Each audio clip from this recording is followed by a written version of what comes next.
अस्सलाम वालेकुम वरहमतुल्लाहि वबरकातुहू। जो मेरे सामने बैठे हैं ये तारीफ़ के काबिल तो हैं। इन्होंने इस छोटी उम्र में जो काम किया है वो काबिल तारीफ़ है। मेरे साथ इन्होंने पढ़ा है, कॉलेज हमने साथ में किया है और उसके साथ साथ ही सोशल मीडिया पर भी ये बहुत अच्छा काम कर रहे हैं। अल्लाह के फजल व करम से काफ़ी अच्छा काम कर रहे हैं। मैं दुआ करता हूँ अल्लाह ताला से कि ये इस फील्ड में और आगे बढ़े। इनका नाम अदनान फ़ारूक है। ये बेसिकली ठाठरी से हैं और कॉलेज इन्होंने यहीं से किया है और हाल ही में 1-2 हफ्ते पहले इन्होंने उम्रा भी किया है। आप एक काम करो, अपने साथ एक शीट साथ में रखो। एंड पर आपको जो भी अपना पर्सनल क्वेश्चन होगा वो आप सर से कर सकते हो, ठीक है। हमारी ज़िंदगी का जो एंड गोल है, अल्टीमेट गोल है, उसको भी कभी कभी ध्यान में रखना चाहिए, ठीक है ना। ये तो आपकी ज़िंदगी की, इसको असल में हमने नीड को एम बनाया और एम को नीड बनाया है ना, ज़रूरत को मकसद बनाया और मकसद को ज़रूरत बनाया। ये सबसे पहले हम कंसेप्ट क्लियर कर लें। इस दुनिया की जो भी चीज़ें हैं ना वो ज़रूरियात है, वो नीड है, और इस दुनिया के बाद जितनी भी चीज़ें हैं वो एम है, वो हमारा असली गोल है। आप मुझे बताएं, आप 60 सेकंड के लिए किसी जगह रहते हैं और आपने मान लो 60 साल कहीं गुजारने हैं, तो आपके एम किस लिए होना चाहिए? 60 सेकंड के लिए या 60 साल के लिए? 60 साल के लिए होना चाहिए ना। तो आपकी जिंदगी जो असल है ना वो आखिरत वाली जिंदगी है, मतलब वहां से शुरू होगी। ये दुनिया की जिंदगी तो एक आर्जी जिंदगी है, यहाँ नीड पूरी करने के लिए हमें बैठना है ना, हमारी नीड पूरी हो जाए। कोई डॉक्टर बन रहा है, उसकी वो नीड है, उसकी वो ख्वाहिश है, वो डॉक्टर के हिसाब से काम करेगी। ये लड़की डॉक्टर बनेगी, को अच्छा काम करेगी, गरीबों की मदद करेगी, तो मतलब बहुत अच्छा काम कर रही है ना। लेकिन इसका अल्टीमेट गोल ये नहीं है, इसकी नीड है, इसकी जरूरत है, लोगों को इसकी जरूरत है, इसको खुद भी उसकी जरूरत है। अरे ये भी बनेगी डॉक्टर, ये पुलिस में जाएगा तो लोगों को मतलब रक्षा करेगा ना लोगों की। तो मतलब लोगों को इसकी जरूरत है, इसको लोगों की जरूरत है, लेकिन ये अल्टीमेट गोल नहीं है। अल्टीमेट गोल क्या है? मेरी जिंदगी की फिलॉसफी क्लियर हो जाए, मैं क्यों आया हूँ इस दुनिया में, क्यों आया हूँ। सबसे पहले यही बात है ना कि असल में यहाँ जो आते हैं पढ़ने के लिए कि मैं डॉक्टर बनूंगा, और जो घर में पढ़ेगा वो भी तो डॉक्टर बन सकता है, उसने सिर्फ पेपर देना है, घर में उतना अच्छा पढ़ लेगा, वो बचपन से ही नीट की तैयारी कर लेगा तो डॉक्टर बन गया, आपसे आगे जाएगा। तो फिर आप यहाँ क्यों आते हैं, सबसे पहले इस चीज को भी क्लियर कर ले। हाँ, हाँ, अदब एहतराम वो तो मैं ही कह रहा हूँ, घर में भी सीख सकते हैं ना, ठीक है ना। अदब एहतराम आप सीख सकते हैं घर में, आप पढ़ाई घर में कर सकते हैं, सारी चीजें फिर आप स्कूल क्यों आते हो? ये सबसे पहले हमें क्लियर होने चाहिए, क्वेश्चन क्यों क्लियर होने चाहिए। तो ये सारी चीजें, इक्वालिटी यहाँ पे है क्या है, सब आपको खुद ही पता है यहाँ पे क्यों आते हैं, ठीक है ना। सबसे पहले हाँ जी, ताकि हम चीजों को सीख सकें, चीजों को मतलब बहुत सारी चीजों के बारे में जान सकें। वही तो मैं कह रहा हूँ, वो तो घर पे भी सीख सकते हैं। जो इंसान बचपन से स्कूल नहीं आया, आप मुझे बताएं, अल्बर्ट आइंस्टाइन कभी स्कूल गया? न्यूटन कभी स्कूल गया, जिसकी आप ये पढ़ रहे हो, ठीक है ना। वो गए हैं, सही नहीं कहना। अब्बास इब्न फिरनास कभी स्कूल गया है? पता है कौन है? पता है मुस्लिम साइंटिस्ट के कौन कौन है? अल ख्वारिज़मी को जानता है कोई? नो। तो मैथ की ये जो अलजबरा पढ़ रहे हैं, क्या पढ़ रहे हैं? कि जाबिर इब्न हयान को कोई जानता है? 8th में आपका चैप्टर भी है उर्दू में। जानते हो क्या किया था उसने? एसिड ऐजाद किया था। आप मुस्लिम साइंटिस्ट इब्ने सीना को जानता है कोई आप में से? मेडिकल का वो केमिस्ट्री और बायोलॉजी का सबसे टॉप लेवल का बंदा है। इब्ने सीना को कोई जानता है? अल फाराबी को कोई जानता है? नहीं जानते ना आप कुछ नहीं जानते, ठीक है ना। इसलिए सबसे पहले आपकी क्या होनी चाहिए, बेसिक क्लियर होना चाहिए। उसके बाद आपको ये भी पता होना चाहिए कि हमारे रोल मॉडल क्या है, हमारे मुस्लिम साइंटिस्ट कौन कौन है। आपको न्यूटन तो सही है ना सबको, आइंस्टाइन सबको सही है ना, सही है ना सबको। तो आपको मुस्लिम साइंटिस्ट जो उससे पहले साइंटिस्ट आए, न्यूटन से पहले भी किसी ने ग्रेविटी थ्योरी दी है, आपको वो भी पता होना चाहिए, ठीक है ना। उससे पहले, हालांकि न्यूटन के बारे में कहा जाता है, लेकिन न्यूटन से पहले भी किसी ने दी है, उसके बारे में भी हम पढ़ें, सब चीजों के बारे में हम पढ़ें। इसलिए मैं आज आपको 4, आप ये लिख लेना, ठीक है ना। मैं आपको समझा दूंगा बोर्ड पर, इसलिए समझाऊंगा ताकि आपको समझ आ जाए, ठीक है ना। इन 4 चीजों पे जो है वो लाइफ चलती है, ठीक है। इन 4 चीजों पे लाइफ की फिलोसफी क्लियर होती है, सारी चीजें, मतलब लाइफ जो चलती है ना इसी के हिसाब से चलती है, इसके अलावा चल ही नहीं सकती। अगर आपने इसके अलावा लाइफ गुजारी तो आप जानवर की तरह जिंदगी गुजारेंगे, ठीक है ना। तो आप जानवर की तरह जिंदगी गुजारना चाहते हैं? नहीं चाहते ना। तो जानवर की तरह आपकी जिंदगी गुजरेगी अगर आपके अंदर ये 4 चीजें नहीं हुई। किसी को पता है एम्पैथी क्या होता है? आप में से किसी को पता है एम्पैथी क्या होता है? लड़कियों में से किसी को पता है एम्पैथी क्या होता है? ठीक है, वैसे इसका एक मतलब होता है,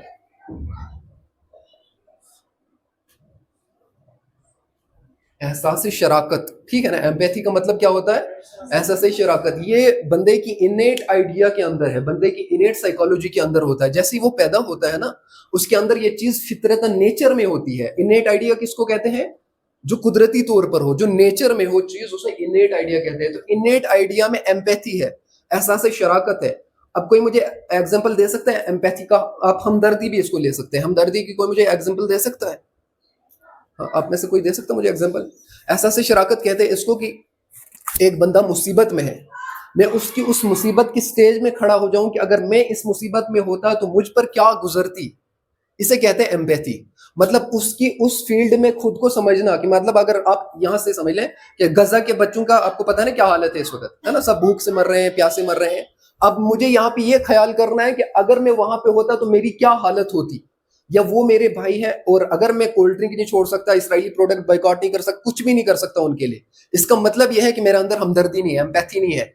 एम्पैथी नेचर के अंदर होती है और ये मरती नहीं। इसको मारता कौन है?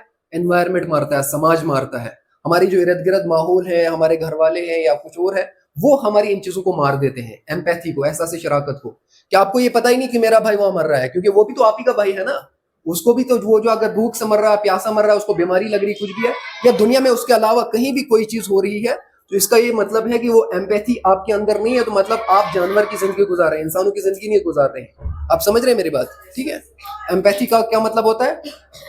एहसास शराकत, है ना। एहसास शराकत, अगर आपने किसी फकीर को देख लिया और आपके अंदर ये हिम्मत है, कुदरत है, आपके पास पैसे भी है, सारी चीजें, फिर भी आप उसकी नीड पूरी नहीं कर रहे हो, इसका मतलब है कि आपके अंदर एम्पैथी खत्म हो गई, आपके अंदर एम्पैथी नहीं है। ठीक है ना। किसी आपकी गाँव में या संग्राम बाटा में कोई जो है वो मुसीबत में पड़ गया, तो इसका क्या मतलब है? आपके पास सब कुछ पैसे भी हैं, सारी चीजें, फिर भी आप उसकी मदद नहीं कर रहे हैं, इसका मतलब क्या है? एम्पैथी आपके अंदर खत्म हो चुकी है। एम्पैथी किसको कहते हैं? एहसास शराकत को। एहसास शराकत को मतलब दूसरे के एहसास अपने अंदर ले आना कि यार इसकी जो प्रॉब्लम है वो मेरी अगर होती तो मैं कैसे इसको सॉल्व करता। ठीक है, इसको क्या कहते हैं? एम्पैथी। सब बोलो ना, एम्पैथी, एम्पैथी। ठीक है, पहली बार वर्ड सुना एम्पैथी? हाँ, चलो। और दूसरी चीज क्या है? फिलॉसफी। फिलॉसफी पता है किसको कहते हैं? फलसफा। फिलॉसफी का आप सिंपल मीनिंग समझ ले, मैं इस दुनिया में क्यों आया हूँ, क्या करने आया हूँ, मेरा क्या मकसद है, मैं जब बच्चा था तो फिर जवान क्यों हो गया, आप कल इतने बच्चे, कल हम भी इतने ही थे, अब मैं ऐसा हो गया, कल को मैं बूढ़ा हो जाऊंगा। ठीक है ना। तो अगर मैं इस स्टेज पर पहुंचा जब मैं बूढ़ा हो जाऊंगा, तो मैं ये बचपन से जवानी, जवानी से बुढ़ापा और फिर मर गया, तो क्या मेरी जिंदगी का अल्टीमेट गोल यही है? And do you have any guarantee कि आपको कल मौत नहीं आएगी? हर एक बंदा सोच ले, ठीक है ना, कि किसी को भी मौत आ सकती है, मुझे भी आ सकती है, आपको भी आ सकती है। कितने ही बच्चे हमारे स्कूलों के होते हैं, वो बच्चे घर नहीं पहुंच पाते, मर जाते हैं रास्ते में। अभी सैलाब में कितने लाखों बच्चे चले गए हैं ना, वो घर जा रहे थे, स्कूल से वापस आ रहे थे, है ना। तो मतलब ये चीजें हैं कि लाइफ की फिलॉसफी क्लियर होनी चाहिए। मैं दुनिया में क्यों आया हूँ वो मैं आपको पहले ही समझा दिया। एक होता है एम और एक होती है नीड। आपकी नीड है डॉक्टर, इंजीनियर, कुछ भी बनना, ठीक है। और आपको मैं एक बात बताऊं, इस माशरे में, इस क्लास में सब ऐसे ही बच्चे होंगे जो कोई डॉक्टर बन रहा होगा, कोई पुलिस वाला बन रहा होगा, कोई आईएएस ऑफिसर बन रहा होगा, या कुछ और डीसी वीसी, सब कुछ ऐसा ही होगा। लेकिन कोई भी यहाँ पे सोशल थिंकर नहीं बनना चाहता। जो आइंस्टाइन था, जो न्यूटन था, साइंटिस्ट, यहाँ पे कोई न्यूरो साइंटिस्ट कोई नहीं बनना चाहता यहाँ पे। ठीक है, न्यूरो साइकोलॉजी किसी की क्लियर ही नहीं है, वहां पे किसी को कुछ पता नहीं है कि क्या हो रहा है। ठीक है ना, ये सारी चीजें हमें पता होनी चाहिए। आप ऐसे कोई ऐसा है जो कहता है कि आप, जिसको अभी नहीं, अब झूठ नहीं बोलना, जिसको पहले से पता था कि मैं साइंटिस्ट बनूंगा? हाँ, था आप में से किसी को? किसी को है आप में से किसी को? आप में से किसी को कि मैंने साइंटिस्ट बनना? मत था ना। लेकिन आप सोशल थिंकर, आप सोचना ही नहीं चाहते ना, इसलिए आप बनना नहीं चाहते। आप सोचते हैं कि मेरी जो है लाइफ है वो मैं जॉब कर लूंगा, उससे जो पैसा मिलेगा मेरी जिंदगी सेटल हो जाएगी, एक घर बना लूंगा, एक गाड़ी बना लूंगा, तो बस होगी लाइफ सेटल। इससे लाइफ सेटल थोड़ी होती है। अब अपनी अगली जो जनरेशन है उसके लिए काम करने से आपकी जिंदगी जो है वो सेटल होती है, और आखिरत के लिए कुछ करने से जिंदगी सेटल होती है। तो सबसे पहले हमें लाइफ की फिलॉसफी क्लियर होनी चाहिए। मैं क्यों आया हूँ यहाँ पे? सबसे पहले मैं क्यों आया हूँ? अपने रब को पहचानने के लिए आया हूँ, जिसने मुझे पैदा किया इस जहां में। ठीक है, इस दुनिया में मुझे जिसने पैदा किया, और ये अर्थ का गोला कितना है, इसके अलावा इतनी बड़ी कायनात है। ये तो मतलब बैक्टीरिया जो होता है ना, बैक्टीरिया, उस यूनिवर्स के सामने ये अर्थ बैक्टीरिया के बराबर भी नहीं है। एक छोटा सा जो माइक्रोस्कोप के अंदर नजर आता है मुश्किल से, वो उसके बराबर भी इस जमीन की वैल्यू नहीं है। तो इस जमीन में हम इतने छोटे छोटे हैं, हमारी क्या वैल्यू है अल्लाह के सामने? तो अल्लाह ने हमें इस दुनिया में भेजा, सबसे पहले हम उसको पहचानने की कोशिश करें। ठीक है ना, मैं क्यों आया हूं दुनिया में, मेरी जिंदगी का मकसद क्या है, मेरी पहचान क्या है, मेरा असल गोल क्या, अल्टीमेट गोल क्या है मेरे, वो सबसे पहले पहचानना है, ठीक है ना। तो ये सारी चीजें हमें क्लियर होनी चाहिए, फिलॉसफी लाइफ की क्लियर होनी चाहिए, मैं इस दुनिया में क्यों आया हूँ। और इसी को मैंने फिर आपको कहा स्कूल क्यों आते हो, ठीक है ना, स्कूल का भी क्लियर होना चाहिए आपको, स्कूल क्यों आते हैं। कभी सर से भी पूछ लिया ना कि हम स्कूल क्यों आते हैं, जब हम घर में सारी चीजें कर सकते हैं, है ना, ताकि आपका वो कंसेप्ट क्लियर हो जाए, सारी चीजें आपकी क्लियर हो जाए, है ना। आपके माँ बाप मजदूरी करते हैं, सारी चीजें करते हैं, फिर आपको फीस देते हैं, फिर आपको यहाँ भेजते हैं, तो क्यों कर भेजते हैं, कुछ करने के लिए भेजते हैं या ऐसे भेज देते हैं कि वैसे आप घर में पढ़ सकते हैं, किसी को ट्यूशन पे लगा दो तो वो आपको इससे अच्छा पढ़ा लेगा, फिर क्यों आते हो आप स्कूल, उसको भी आप देख लें, ठीक है ना। सबसे पहले आपकी क्या होनी चाहिए, लाइफ की फिलोसफी क्लियर होनी चाहिए, ये दूसरी चीज है, ठीक है ना। पहली तो होगी एहसासी शराकत, और इसको उर्दू में कहते हैं फलसफा, ठीक है, फलसफा। ये अब जब आप बड़े हो जाएंगे ना तब आपको पता चलेगा ये सारी चीजें हैं क्या, ठीक है ना। सबसे पहले आपको क्या होना चाहिए क्लियर, एम्पैथी, वो नेचर के अंदर होती है, उसको मरने नहीं देना आप कभी, ठीक है, कभी नहीं मरने देना, ठीक है। और ऐसी, और दूसरी है फिलोसफी, आप दुनिया में क्यों आए हैं, ठीक है ना, दुनिया में क्यों आए हैं, डॉक्टर बनने के लिए, इंजीनियर बनने के लिए, हाँ हाँ, वो ये इनने सही कहा, ठीक है। मतलब यहाँ पे एक एग्जामिनेशन हॉल है, ये दुनिया जो है वो एग्जामिनेशन हॉल है। अब इसके क्वेश्चन भी हमारे पास है, सारी चीजें हैं, आप क्वेश्चन भी वो, अगर ये तासिर भाई आपको क्वेश्चन पेपर देगा, ठीक है, आखिरत का क्वेश्चन पेपर इनको दे देना सबको, ताकि आपको दुनिया में वो एग्जाम पास कर सको और आखिरत में तुम पास हो जाओ और तुम्हारी जिंदगी अबदन अब्दा के लिए हमेशा की नियमतों में चली जाए, ठीक है ना। ये हमारी जिंदगी फिलोसफी क्लियर होनी चाहिए, हम इस दुनिया में क्यों आए। और तीसरी चीज, जब आपकी एम्पैथी क्लियर होती है, जब आपका फलसफा क्लियर होता है, तो आपके अंदर एट्रीब्यूट्स आते हैं। एट्रीब्यूट्स पता है किसको कहते हैं ना, आप में से किसी को पता है एट्रीब्यूट्स किसे कहते हैं, सिफात, ठीक है, सिफात किसको कहेंगे आप, किसी के अंदर पेशेंस है, सब्र है, तो उसके अंदर एक एट्रीब्यूट है, ठीक है। किसी के अंदर ऑनेस्टी है, ईमानदारी है, तो उसके अंदर एक एट्रीब्यूट है, ठीक है ना। किसी के अंदर कोई और सिफात है। आप में से कितने ऐसे बच्चे हैं जो मॉर्निंग असेंबली ले आगे बोलते हैं, नहीं आज तक नहीं बोला कभी, मैंने भी कभी नहीं बोला है जिंदगी में, लेकिन आप में से कितने हैं जो कभी नहीं बोलते, हाथ खड़े करो थोड़ा, आपका सारी खड़ा हो गया। आप बताओ कौन कौन नहीं खड़ा होता, लड़कियों में से बता दें, लड़कियां सब खड़ी होती, सब, इनमें से कोई है, सारी खड़ी होती, लड़कों में से आप नहीं खड़े होते, ये तो हाथ खड़ा कर रहा था कि मैं नहीं खड़ा होता, ये नहीं होता खड़ा, एक को छोड़कर 90 ऊपर उठ जाओ, इधर आओ, इधर, इसमें डरने की बात नहीं है। स्पीकिंग एक स्किल है ना, एट्रीब्यूट है ना, हम बचपन में कभी उठे ही नहीं, तो स्पीकिंग क्या है, एक स्किल है, उसको एट्रीब्यूट कहते हैं, ठीक है ना, इसको सिफात कहते हैं। सिफात आप समझ रहे हैं ना किसको कहते हैं, ऑनेस्टी किसी के अंदर है, क्वालिटी, हाँ क्वालिटी कुछ भी समझ लें, ये एट्रीब्यूट्स ज्यादा अच्छा वर्ड है, एट्रीब्यूट्स समझ लें आप, ठीक है ना। मतलब किसी के अंदर स्पीकिंग है, ऑनेस्टी है, ईमानदारी है, हमदर्दी, ये भी सारी चीजें इसमें आ रही है, हमदर्दी है या कुछ और है, कुछ अच्छी सिफत है, किसी को बोलने की अच्छी सिफत है, कोई जो है वो माशरे को अच्छा हैंडल कर सकता है, कोई लीडर है, उसके हिसाब से उसके अंदर वो एट्रीब्यूट है, उसके अंदर वो सिफात है। अब ये बंदा नहीं बोल रहा है, इसको किसका डर है, इसको, आपको इनका डर है, आप नहीं बोलते ना। फिर अगर आप ये समझ के बोला करो कि ये मुझे क्या करेंगे, आप इसका कुछ बिगाड़ोगे, आप इसको कुछ कर सकते हो, अगर इसको गलती हो जाए ज्यादा से ज्यादा क्या कर सकते हो, हंस सकते हो ना। तो दुनिया के जितने भी बड़े बड़े लोग आए हैं ना, उनको सबने हंसा है, ठीक है, दुनिया के जितने भी बड़े बड़े लोग आए हैं सबने उनको हंसा है। तो अब आप, मैं इसको सिखाऊंगा बोलते कैसा है, ठीक है। जरा इनको सलाम करो, जैसे मॉर्निंग असेंबली में बोलते हैं, अस्सलाम वालेकुम, जोर से, अस्सलाम वालेकुम, वालेकुम अस्सलाम। और कुछ बोल सकते हो आगे, बोलो अब मैं कौन हूँ, मेरा नाम, अपना नाम बताओ थोड़ा। My name is Tazim Gul. My father name is Gul Akhtar Wani. My mother name is Rina Begum. I live in Thakai Filler. I read in class 7th में पढ़ता है ना। बस ऐसे ही आगे बोलना है, आपको डरना नहीं है, आप स्पीकर बन सकते हो अच्छे, है ना। मैं कभी नहीं बोला हमारे असेंबली में, सिर्फ इस वजह से कि हमें डर लगता था। अब बोलते हैं, लेकिन अब बहुत देर हो गई, ठीक है, उस टाइम पे कभी नहीं बोला, तो इसलिए ये आपके सामने कभी भी बोल सकता है, ये हाथ भी उठा सकता है, ठीक है, हाथ उठाओ, हाथ भी उठा सकता है, मतलब माय डियर ब्रदर्स, है ना, माय डियर सिस्टर्स, हाथ उठाओ थोड़ा, my dear brothers, my dear sisters, उठाओ थोड़ा, जैसे मारेंगे चलिए ऐसे करो ना, माय डियर ब्रदर्स, हंसो मत इस पर कोई, ठीक है, my dear brothers, my dear sister, उस हाथ से, हाँ, ये ऐसे हाथ से भी जब इंसान करेगा ना, बॉडी लैंग्वेज इसको कहते हैं, तो वो स्पीकर सबसे अच्छा माना जाता है जिसकी बॉडी लैंग्वेज भी बहुत अच्छी हो, ठीक है ना। तो ये आपको कल से बताएगा मॉर्निंग असेंबली में, ठीक है, डरना नहीं इनसे। ये क्या कर लेंगे, आप ये सोच के बोला करो, ये ना कुछ बिगाड़ सकते हैं ना मुझे कुछ दे सकते हैं, ट्रॉफी देंगे आपको अगर आप अच्छा बोलोगे, अगर आप गलत बोलोगे तो ये आपका क्या उखाड़ लेंगे, ज्यादा से ज्यादा हंसेंगे, तो उसके बाद चुप हो जाएंगे, ठीक है ना। और इनको भी ये भी कोई 30 मार खानी है जो इनको सबसे ज्यादा आता है, ठीक है। तो आप कल से बोला करना, ठीक है। बैठ जाओ। कोई बता सकता मुझे सिफात किस वजह से मरते हैं? आप बता दो। सिफात किस वजह से, एक बंदे का जो मतलब उसके अंदर ईमानदारी है उसको कौन सी चीज मारती है? हाँ?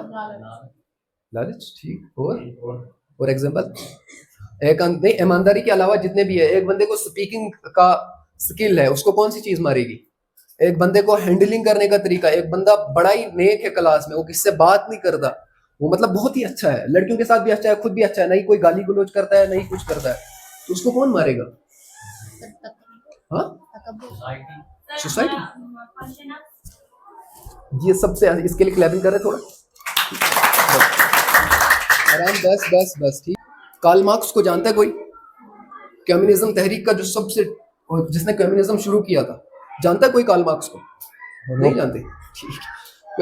कार्ल मार्क्स ने जब ये शुरू किया था ना लिखना कि मैं इस दुनिया में क्यों आया हूं, तो बीच में छोड़ के भागा था, ठीक है, ताकि मेरी लाइफ की फिलॉसफी क्लियर नहीं हो जाए और जो मैं कम्युनिज्म तहरीक चला रहा हूँ वो कहीं मुझे बीच में छोड़ देना पड़ जाए। ये इतना बड़ा क्वेश्चन है कि मैं इस दुनिया में आया क्यों, ठीक है, समझ रहे हैं आप बात? मैं खाने पीने के लिए आया हूँ, वो तो जानवर भी खाते हैं, मैं कुछ और दुनिया को देने के लिए आया हूँ, या मैं सिर्फ अपनी जिंदगी, बस मेरे बीवी बच्चे हो, मेरा घर हो, उसके अलावा कोई दुनिया में ना हो, बस मेरी ये जिंदगी है? नहीं, इसका लाइफ का फलसफा क्लियर होना चाहिए, और मैं इस दुनिया में क्यों आया हूँ, मुझे इस दुनिया में क्यों भेजा गया, मेरा लाइफ का गोल, अल्टीमेट गोल क्या है। हमने एम को नीड बनाया और नीड को एम बनाया, ठीक है ना।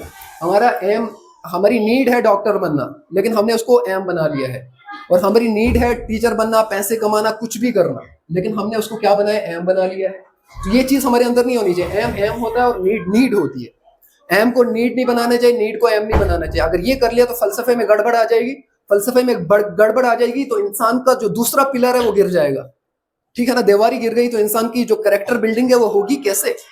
अब अगर फलसफा ही आपका क्लियर ना हो, ठीक है ना, तो आपको क्या फायदा है जिंदगी में गुजारने का? आपको यही नहीं पता मैं इस दुनिया में क्यों आया हूँ। अभी मैं इनको समझा रहा था कि आप स्कूल क्यों आते हो, आप घर में पढ़ सकते हो, आप स्पीकिंग स्किल सीखते हो, राइटिंग स्किल सीख सकते हो, कुछ भी कर सकते हो, बड़े बड़े साइंटिस्ट घर में पैदा हो गए, स्कूल क्यों आते हो ये भी आपको पता होना चाहिए। तो स्कूल आते हैं, बस वर्दी लगा ली हमने, सुबह 9 बजे तैयार हो गए, 4 बजे घर चले गए, आपको ये भी नहीं पता कि स्कूल क्यों आते हैं, ठीक है ना। ये भी आपको समझ जाना चाहिए, टीचर आपको समझा देंगे आप स्कूल क्यों आते हैं, जिसको भी फलसफे। क्योंकि जैसे ऐसा, क्योंकि हम जैसे यहाँ पे पढ़ने आते हैं तो पेपर देते हैं यहाँ पे, और हम हमें जिसका रिजल्ट निकलता है, अगर हमारा मतलब रिजल्ट अच्छा होगा तो हमें मतलब रिवार्ड मिलेगा, तो सर हमें जो रिवार्ड मिलेगा, अगर नहीं तो सर हमें पनिशमेंट मिलेगी। और सर वैसे ही जो है हम इस दुनिया में इसलिए आए ताकि हम जो यहाँ पे अल्लाह ताला ने हमें यहाँ पे एग्जाम देने के लिए भेजा है। अगर हम वहाँ एग्जाम देने के लिए पास हो गए तो हमें जो है वहाँ पे रिवार्ड मिलेगा, यानी जन्नत। अगर हमें पनिशमेंट मिली तो वहाँ पे जो हमें जहन्नम मिलेगा। ठीक, ये भी सही है ना।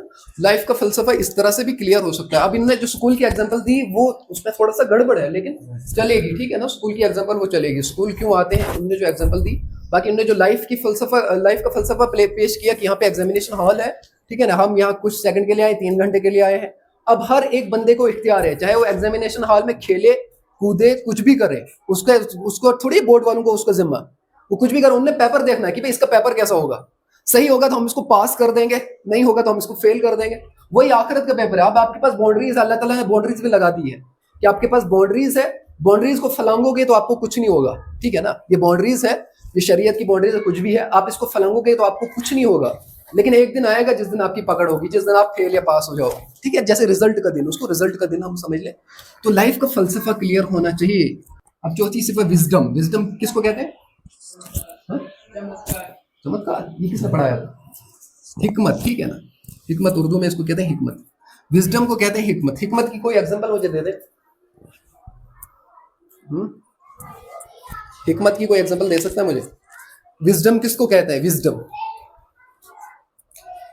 विजडम कहते हैं कि आपके अंदर हिकमत आ जाए, अब बात करने की, आप बड़ों के सामने बात करोगे, बड़ों के सामने कोई राय पेश करोगे, इसको एक तरह से हम कहें मौका शनासी, मुर्दम शनासी, ठीक है ना। किस मौके पर मुझे क्या बात करनी है और किस मौके पर मुझे किस बंदे को चूज करना है, ठीक है ना। अब ये बच्चा कभी उठा ही नहीं और कंपटीशन चल रहा है स्पीकिंग का, और मैं कहूँ कि ये उठे, इसका मतलब है कि कोई किसी टीचर के अंदर क्या नहीं है? विजडम नहीं है, हिकमत नहीं है। अब ये बच्ची तेज है पढ़ने के लिए, इसकी जगह मैं किसी दूसरी बच्ची को ले जाऊं, तो इसका मतलब ये है कि मेरे अंदर विजडम नहीं है। और विजडम कैसे आता है? इन 3 चीज़ों को क्लियर करके विजडम आता है, एम्पैथी को, फिलॉसफी को, एट्रीब्यूट्स को, फिर विजडम आता है, लास्ट पे विजडम आता है। विजडम बड़ी खतरनाक चीज़ है। अल्लाह ताला ने कुरान में इसकी बड़ी फजीलत बयान की है, विजडम की, हिकमत की, कि लोगों को अगर आप दीन की तरफ बुला रहे हो तो उसको हिकमत के साथ बुलाओ, बिना हिकमत के नहीं कि भाई दौड़ धूप चल रही, सारी चीज़ें चल रही और हिकमत नाम की कोई चीज़ नहीं है। इसको कहते हैं हिकमत। हम अक्सर कश्मीरी में हिकमत से कर सकता हूँ, ठीक है ना, उसको कश्मीरी में कहते हैं ना, घर वाले भी कहते हैं हिकमत से कर। हिकमत, वो हिकमत क्या होती है, उसी को कहते हैं विजडम। ठीक है, बड़े बड़े सोच समझ के, बड़े ध्यान से, कि इसके अंदर पहले से आप मेरिट्स और डिमेरिट्स पहले से सोच लेना कि इसके नुकसान क्या है, फायदे क्या है, सारी चीजें आप पहले से समझ जाना, फिर आपको ये काम करना है ना। अब ये 3 चीजें आपके क्लियर हो गई ना, एम्पैथी भी है, फिलॉसफी भी है, एट्रीब्यूट्स है, विजडम आ गया। अब आपको शादी करनी चाहिए। अब आपको पता है मेरे अंदर विजडम है, हिकमत है कि मुझे किसको चूज करना है। अगर आपने यहीं पे गड़बड़ कर लिया, अभी आप 8th स्टैंडर्ड में हो, फलसफे में ही बिगड़ गए, है ना, आप यहीं बिगड़ गए, तो आप आगे नहीं चल पाओगे। ठीक है, जब आपको विजडम क्लियर हो, हिकमत क्लियर हो, फिर आपको पता है कि मुझे अपने लिए कौन सा पार्टनर चुनना है, मेरे घर वालों को क्या करना है, मेरे घर वाले किस लिए हैं, ठीक है ना, वो भी आपके अंदर खुद ही आएगा। एट्रीब्यूट्स उसी को कहते हैं, रिस्पेक्ट जब आएगी फिर आपको विजडम आएगा। घर वालों को आपको पता होगा कि मेरे घर वाले कौन है, मेरे माँ बाप कौन है, ठीक है ना, फिर आपको पता चलेगा, फिर आपको लास्ट पे क्या आती है, विजडम आती है। अब मैं इन चारों पॉइंट को, आप में से कोई मुझे एग्जांपल भी देख सकता है या क्वेश्चन भी पूछ सकता है, ठीक है ना। सबसे पहले हमें क्या होना चाहिए क्लियर, एम्पैथी क्या होती है, नहीं होती क्या है, नेचुरल होती है या बाद में आती है, इनेट साइकोलॉजी के अंदर है, इनेट आइडिया के अंदर है। इनेट आइडिया कहते हैं फितरी चीज को, नेचर के अंदर जो है, जो पहले से वदियत की गई हो। और फिलॉसफी क्लियर होनी चाहिए, ठीक है, इसको बंद कर दीजिए। और फिलॉसफी क्लियर होनी चाहिए। फलसफा किसको कहते हैं, अच्छा आप में से, मैंने पहले भी कहा था, कोई आप में से किसी फिलोसफर को जानता है, फिलोसफर को जानते हो, किसी फिलोसफर को, दुनिया में जो बड़े फिलोसफर आए, ये जितने भी आप साइंस पढ़ते हैं ना, ये फिलॉसफी की वजह से यहाँ पे आई है। फलसफा जिसका क्लियर हो, एरिस्टोटल को आप में से कोई जानता है, प्लाटो को कोई जानता है, सुक्रेटिस को कोई जानता है, थेलियस को कोई जानता है, नहीं, ठीक है, वही तो मसला है। सबसे पहले आपको फलसफा क्लियर होने चाहिए कि मेरी जिंदगी में, उन्होंने सबसे पहले ये कर लिया था, इस दुनिया की जितनी भी थ्योरीज है ना, एरिस्टोटल को फादर ऑफ ऑल साइंस कहते हैं, केमिस्ट्री भी, फिजिक्स भी और बायोलॉजी भी, हर चीज का फादर उसको कहते हैं। तो हमें ये भी पता होना चाहिए कि एरिस्टोटल कौन था, फलसफा क्या होता है और फिलोसफर्स कौन होते हैं। तो पहली चीज एहसास शराकत, दूसरी चीज फलसफा, तीसरी चीज सिफात, और चौथी चीज विजडम। विजडम कैसे कहते हैं, हिकमत को। आप में से कोई मुझे एट्रीब्यूट्स की एग्जांपल दे सकता है, आप दे दीजिए।